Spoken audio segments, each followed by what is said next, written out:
हम इस षष्ठी रूपी रंगमंच पर नंगे आए थे। अभी हमने 84 का चक्र लगाया, अभी नंगे जाना है। ये पुराने शरीर तो यहीं खत्म होते हैं।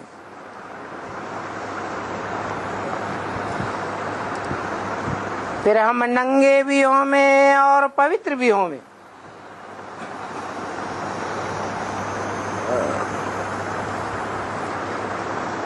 तब ही अपने पवित्र धाम में जा सकेंगे।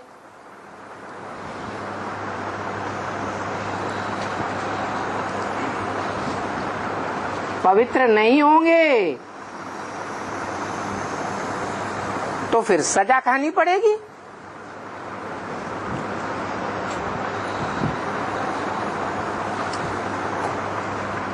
बाद में पवित्र धाम जाएंगे।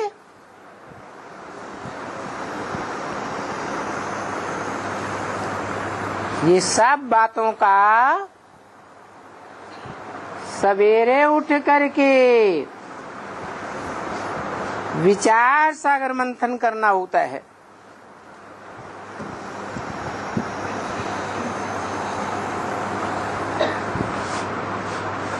और विचार सागर मंथन करने के साथ साथ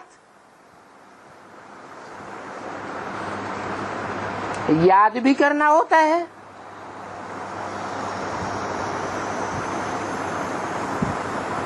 अपनी आत्मा के साथ साथ आत्मा के बाप को याद करना होता है। और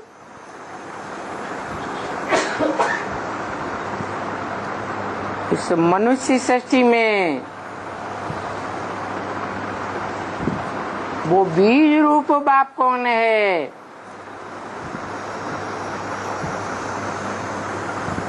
जो बाप शिव समान स्टेज में स्थिर हो जाता है।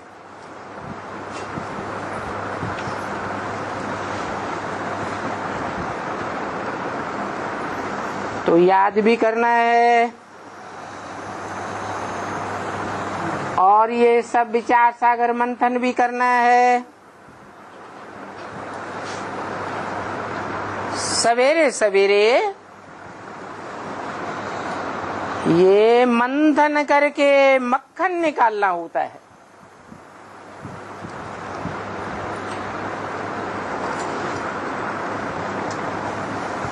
तो ये बेहद का सवेरा है। ज्ञान सूर्य संसार में प्रत्यक्ष होने वाला है।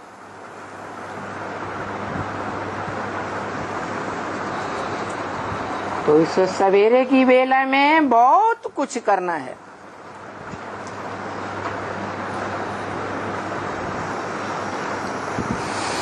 जैसे भक्ति में बहुत कुछ करते हैं, वैसे ज्ञान में भी।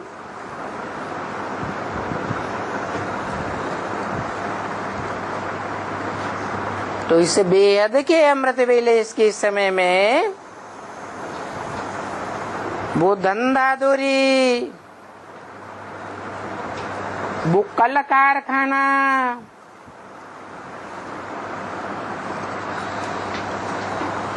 ये दुनियावी धंधे तो याद नहीं करेंगे ना।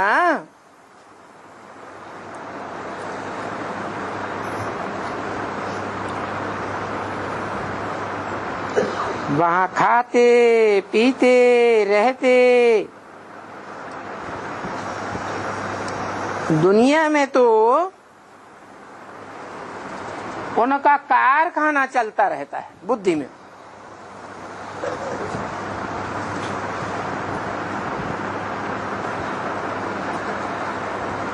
तो ये तुम ब्राह्मणों का धंधा भी ऐसे ही है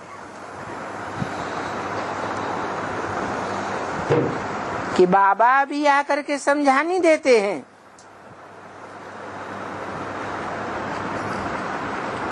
कि तुम भी खाते पीते चलते उठते बैठते कोई भी काम करते हुए अभी तुम अपने घर को याद करो, यानी घर माने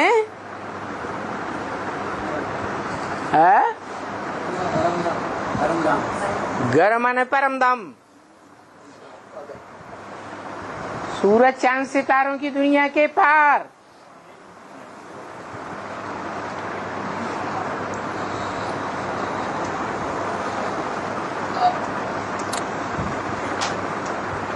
वो जड़ सूरज चांद सितारे हैं,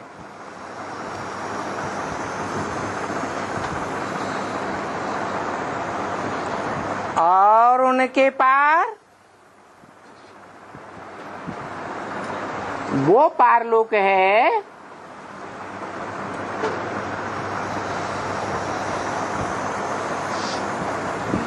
जहां का रहने वाला आत्माओं का बाप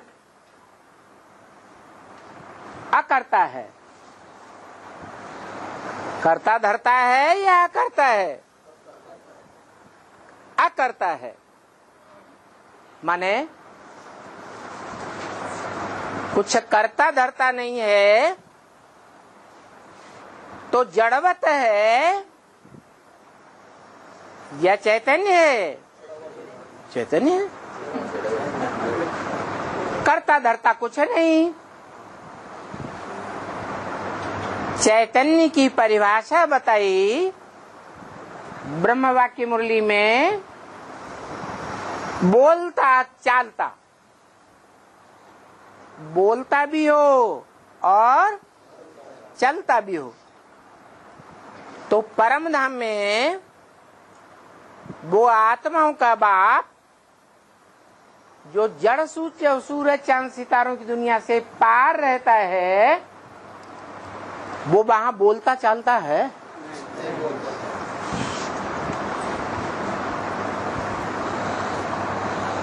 चलता है तो भी कहेंगे करता है, कुछ न कुछ करता है ना।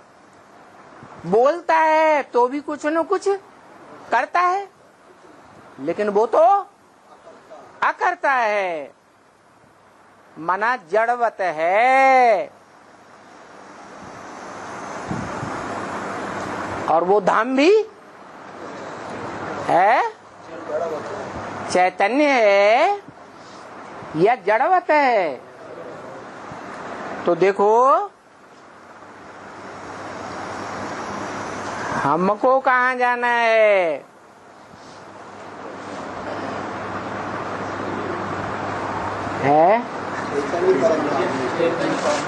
हमको तो वहां जाना है जो हमारा बाप भी है, घर भी है और हमारा स्वर्ग भी है। इसलिए बाप कहते हैं स्वर्ग को याद करो, बाप को याद करो, घर को याद करो।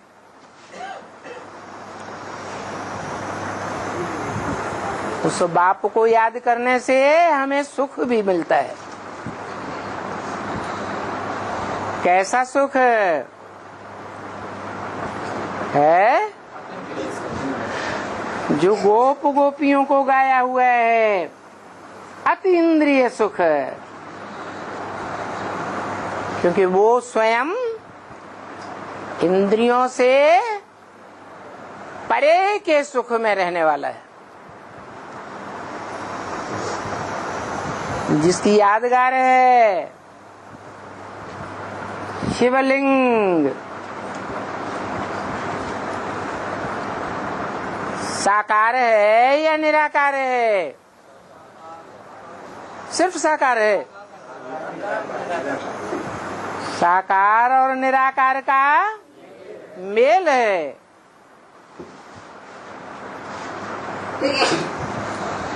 जो निराकार आत्मा है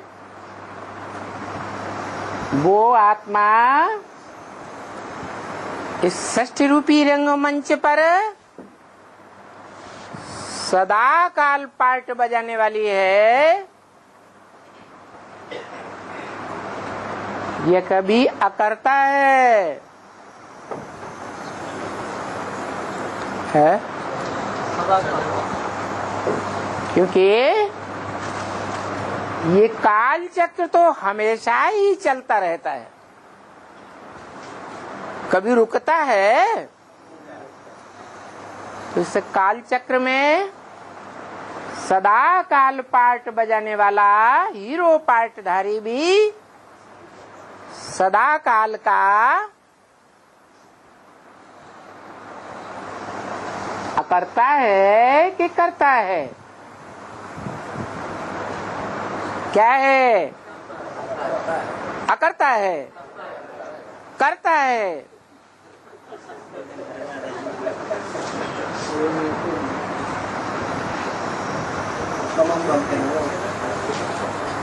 वो निराकार ज्योति बिंदु और वो साकार लिंग करता भी है, अकर्ता भी है। जैसे साकार भी है और निराकार भी है, दोनों का मेल है। आत्मा अपने शुद्ध स्वरूप में अकर्ता है, और जब इस काल चक्र में आती है तो सत रज तम तीन गुणों में आना पड़ता है। तीन गुणों से परे होती है तो त्रिगुणातीत, परंतु वो थोड़े समय की बात है। तीनों गुणों से परे तीनों गुणों के बंधन में न आने वाली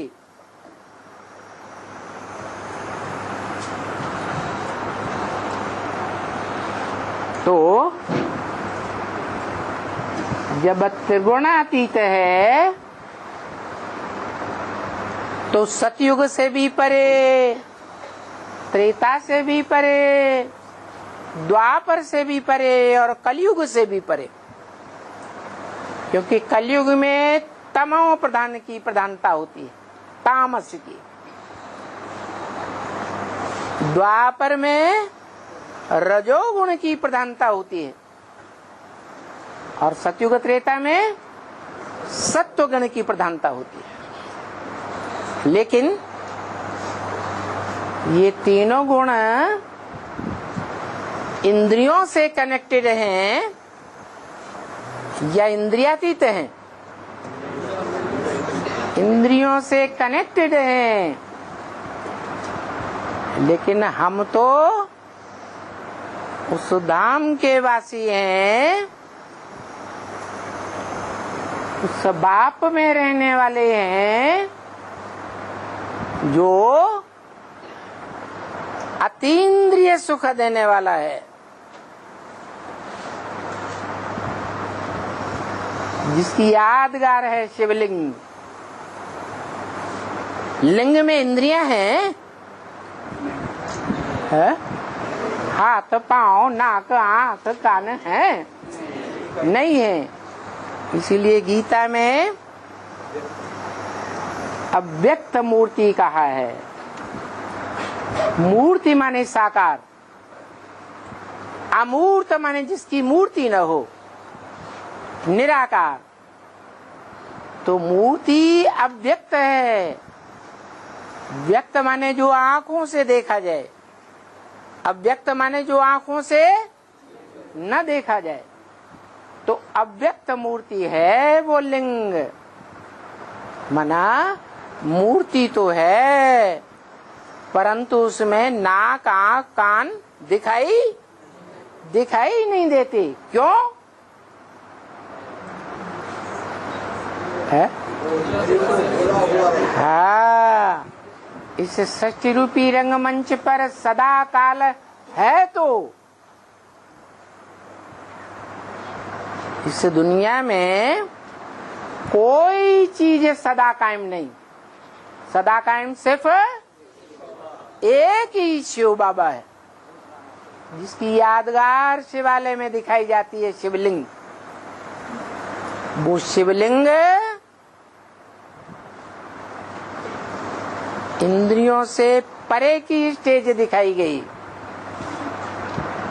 ऐसी नहीं कि इंद्रियां नहीं है, इंद्रियां हैं, लेकिन होते हुए भी उन इंद्रियों की स्मृति से परे है। इंद्रियों के सुख और दुख से परे है। इंद्रियों से सुख नहीं भोगता, इसलिए वो अभोक्ता भी कहा जाता है। क्योंकि ब्रह्म वाक्य मुरली में है, शिव ने बोला, जिसकी विद्यु आत्मा का ही नाम शिव है। क्या बोला? कि मैं तुम बच्चों को नंबरवार आप समान बना कर जाऊंगा। माना मैं स्वयं अभोक्ता हूं, तो तुम बच्चों को भी क्या बना कर जाऊंगा? नंबरवार अभोक्ता बना के जाऊंगा।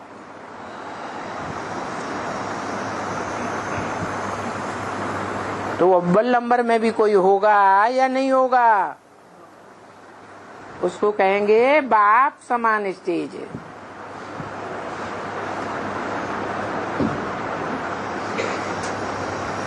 तो उस स्टेज में खाते पीते रहते चलते वो स्टेज बुद्धि में बनी रहे कि हमको इस स्टेज में पहुंचना है। जो हमारा महामंत्र है, क्या? मन मना भव, मेरे मन में समा जा। किसने बोला? किस आत्मा ने बोला है? कोई बोलते शिव बाप ने बोला, कोई बोलते शिव बाबा ने बोला। सच्चाई क्या है?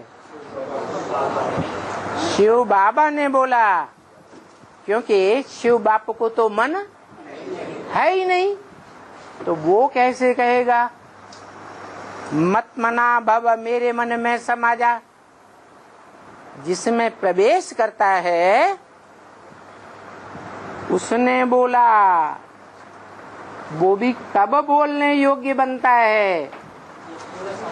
जब संपन्न स्टेज बनावे बाप शिव समान, निराकारी, निर्विकारी, निरहंकारी, अभोक्ता, अकर्ता। जो शंकर की संपूर्ण स्टेज की बात बताई ब्रह्म वाक्य मुरली में। शंकर क्या करता है? कुछ भी नहीं है। हमारा बाप वंडरफुल, तो बच्चे भी वंडरफुल, और उनका पार्ट भी वंडरफुल।